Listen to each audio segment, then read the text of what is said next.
যে কোনো সিআরটি টিভির পাওয়ার সাপ্লাই সমস্যাকে একটি বৃহৎ সমস্যা হিসাবে কল্পনা করা যেতে পারে।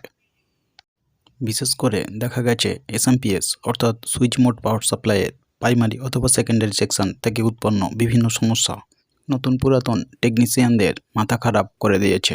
অবশ্য বাজারে বর্তমানে নানা ধরনের মডিউল এসে গেছে এই সমস্যার সমাধানের জন্য। তারপরও কিছু সমস্যা এমনও হয়। আসছি ইন্ট্রোর পর।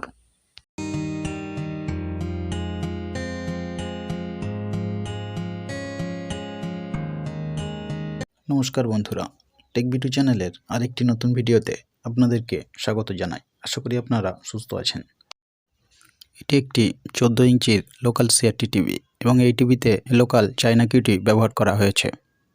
বন্ধুরা আসুন এর সমস্যাটিকে একবার দেখে নেওয়া যাক। এই টিভিটিতে এসি মেন ইন করার পর এর স্ট্যান্ড বাই এলইডি তো জ্বলছে, কিন্তু স্ট্যান্ড বাই রিলিজ হচ্ছে না। এখানে রেড এলইডিটি লক্ষ্য করলে এর গ্লো এবং কম্পন কিছুই বোঝা যাচ্ছে না, যার মাধ্যমে আমরা বুঝতে পারি যে পাওয়ার সাপ্লাইয়ের সমস্যা আছে। তেমনও বোঝা যাচ্ছে না। আমরা এর বটম সুইচ এবং রিমোট চেপে এটিকে স্ট্যান্ড বাই অবস্থা থেকে রিলিজ করার অনেক চেষ্টা করলাম, কিন্তু হলো না।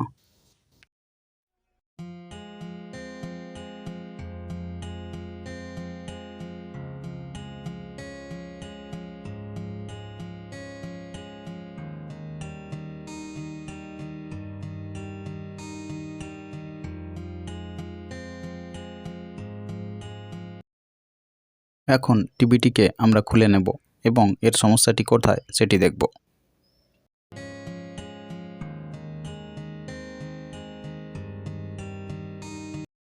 উপর থেকে একটু পর্যবেক্ষণের কাজটি সেরে নেব। তারপর চলে যাব এর ব্যাকসাইডে। এর ব্যাকসাইডটি ভালোভাবে লক্ষ্য করতে গিয়ে দেখলাম এখানে লাইন ফিল্টার কয়েলে জাম্পার করা আছে। এছাড়াও এখানে প্রাইমারি সেকশানে বিভিন্ন জায়গায় রিসোল্ডারিংয়ের ছাপ এবং অদক্ষ হাতের ছোঁয়া স্পষ্ট লক্ষ্য করা গেল। এছাড়াও সেকেন্ডারি সেকশানের রেগুলেটর সাইডটিও ঘেঁটে ঘুঁটে আছে। এছাড়াও সেকেন্ডারি সেকশানে থাকা 8.5 ভোল্টেজ রেগুলেটর দুটিও পরিবর্তন করা আছে দেখছি। কাস্টমারের কথাতে এই টিভিটি 3-4 মাস খারাপ অবস্থায় পড়েছিল। হতে পারে তার আগে প্রাইমারি সেকশানে থাকা এসটিআর এবং সেই রিলেটেড কিছু কম্পোনেন্ট এবং সেকেন্ডারি সেকশানে রেগুলেটর সেকশানে অনেকটাই কাজ করে থাকবে কোনো টেকনিশিয়ান। সে যাই হোক, টিভিটিতে লাইন দিয়ে এখন ভোল্টেজ মাপার সময়। এখানে দেখা যাচ্ছে 110 ভোল্ট ঠিকই আছে এবং অন্যান্য ভোল্টেজগুলি মেপে দেখে নেব। এখানে একটা জিনিস লক্ষ্য করা গেল, মূলত রেগুলেটর সেকশানের জন্য বরাদ্দ +10 ভোল্টের কাছাকাছি ভোল্টেজটি অনেকটাই ড্রপ আছে। 6 ভোল্টের কাছাকাছি কিছু একটা ভোল্টেজ দেখাচ্ছে। এই ভোল্টেজটি থেকেই গুরুত্বপূর্ণ দুটি ভোল্টেজ 8 এবং 5, যেটি প্রসেসর আইসির জন্য খুবই প্রয়োজনীয়, সেই দুটি ভোল্টেজ তৈরি হয়ে থাকে দুটি রেগুলেটরের মাধ্যমে, যেটি এখানে তৈরি হতে পারছে না। এছাড়া ভার্টিক্যাল সেকশানের জন্য বরাদ্দ +26 ভোল্টেজটিও এখানে অনেকটাই ড্রপ আছে, 20 ভোল্টের কাছাকাছি দেখা যাচ্ছে।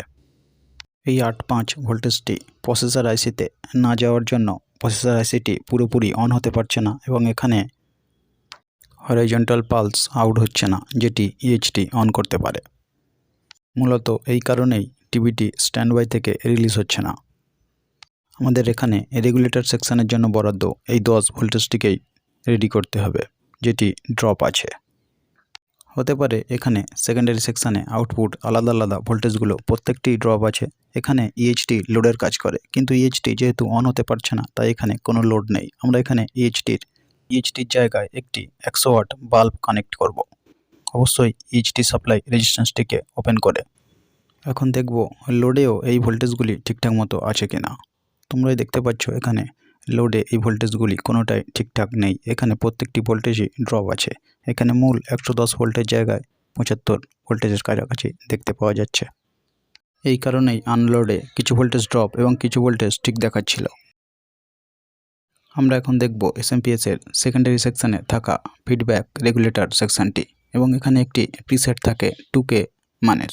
অধিকাংশ ক্ষেত্রে দেখা গেছে এই প্রিসেটটি ডিফেক্টিভ থাকার কারণে অনেক সময় আউটপুট ভোল্টেজ বিভিন্ন ধরনের পাওয়া যায় এবং যেটি লোডে বিভিন্ন সময় বিভিন্ন ধরনের আউটপুট ভোল্টেজ দিয়ে থাকে, যেটি অনেকটাই গোলমেলে একটি বিষয়। এখন এই পিসেটটির রিডিংটিকে একবার মাল্টিমিটার দিয়ে মেপে দেখে নেব।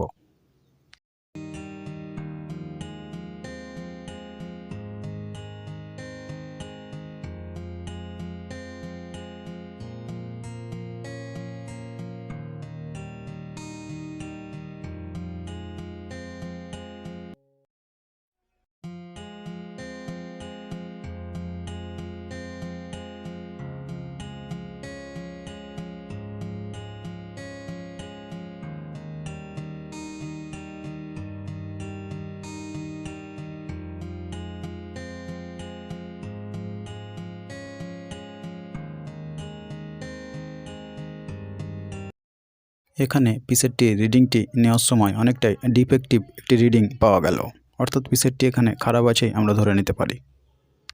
এখানে একটি ট্রিক আমরা অ্যাপ্লাই করব। যেহেতু দেখা গেছে পিসেটটির মাঝামাঝি পজিশানে 1K রিডিং আসে এবং এই অবস্থাতেই 110 ভোল্টের জায়গায় 100 ভোল্টের উপরে আউটপুট হয়, তাই এখানে একটি আমরা 1K রেজিস্টার লাগিয়ে দেখে নেব এখানে আমাদের আউটপুট ভোল্টেজটি কত পাওয়া যাচ্ছে।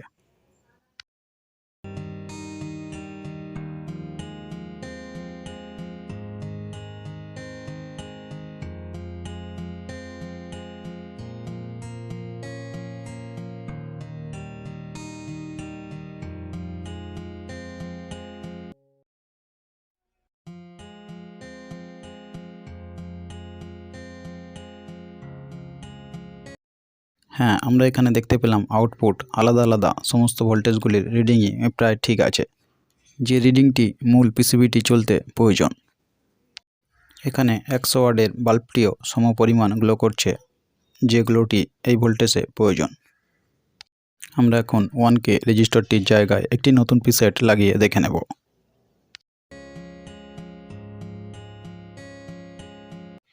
দুটি পিসেটের মধ্যে আবার একটু এদের রিডিং কম্পেয়ার করে দেখে নেব বন্ধুদের বোঝার সুবিধার জন্য।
এখানে আমরা দেখতে পেলাম পুরানো 2K পিসেটটির দুই প্রান্তের একটি প্রান্ত ওপেন আছে।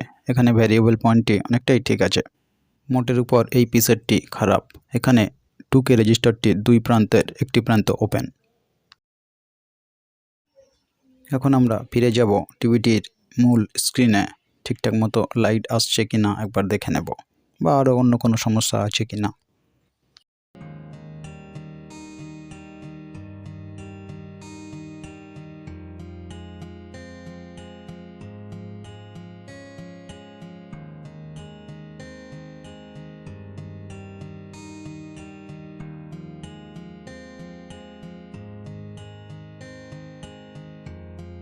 এখানে আমরা দেখতে পেলাম টিভিটি বর্তমানে একেবারেই ঠিক আছে, মানে রেডি হয়ে গেছে।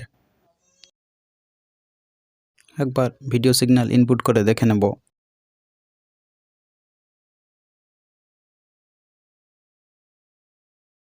আজ তবে ভিডিওটিকে এখানেই শেষ করলাম। দেখা হবে আবারও নতুন কোনো ভিডিওতে।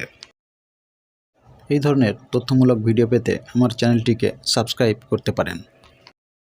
ভিডিওটি ভালো লেগে থাকলে বন্ধুদের সঙ্গে শেয়ার করতে পারেন। আর ভিডিও সম্বন্ধে কোনো কিছু জানার বা জানানোর হলে কমেন্ট বক্সে কমেন্ট করতে পারেন। আমি প্রতিটি কমেন্টের উত্তর দেওয়ার চেষ্টা করব। আর বেল আইকন অন করুন পরবর্তী ভিডিওর নোটিফিকেশান পেতে। অবশ্যই যারা সাবস্ক্রাইব করেছেন, সবশেষে বলবো ভালো থাকুন, সুস্থ থাকুন। আর চারপাশের পরিবেশকে সুস্থ রাখার চেষ্টা করুন। নমস্কার।